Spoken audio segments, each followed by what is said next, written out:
Davos, day one. And as political and business leaders meet in the Swiss ski resort, conflict in Ukraine is at the top of the agenda. The forum's opening address coming from the First Lady. The message: the rich, famous and influential gathered here need to do more. You're all united by the fact that you are really very influential. But there's also something that separates you. And that is that not all of you are using this influence. Or sometimes you use it in a way that divides even more. As the delegates here digested the latest pictures of devastation from Ukraine, the Deputy Prime Minister thanked Britain for pledging tanks and weaponry and said Germany should follow its lead. So we are grateful for our partners and for UK, who will be among this country that will provide us with a heavy weapon, provided with the tanks, everything that we need to obtain the victory during this year. Do you have a message for Germany, who have been talking about whether they're going to be sending extra heavy armaments, including tanks, to Ukraine, but still haven't got that over the line yet?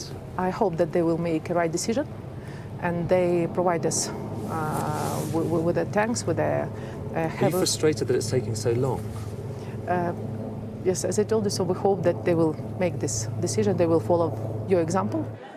In the corridors of power here in Davos, however, there is another enemy for the Ukrainians: growing weariness among their allies.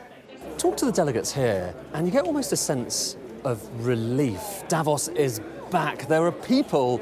They say it's almost like things have returned to normal, but the message from the Ukrainian delegation is no, this is very much not normal. 1,000 miles from here, you have Europe's biggest war since 1945, and if they stand any chance of winning it, they need the help of all the people here. One radical idea for how to provide that help comes courtesy of Bill Browder, a long-time critic of the Kremlin. My big pitch this year is that after the war started, the West froze $350 billion of Russian government central bank reserves. It's money held at the Bank of England, at the Federal Reserve in the US, at the European Central Bank. The Putin regime has created more than $1 trillion of damage to Ukraine.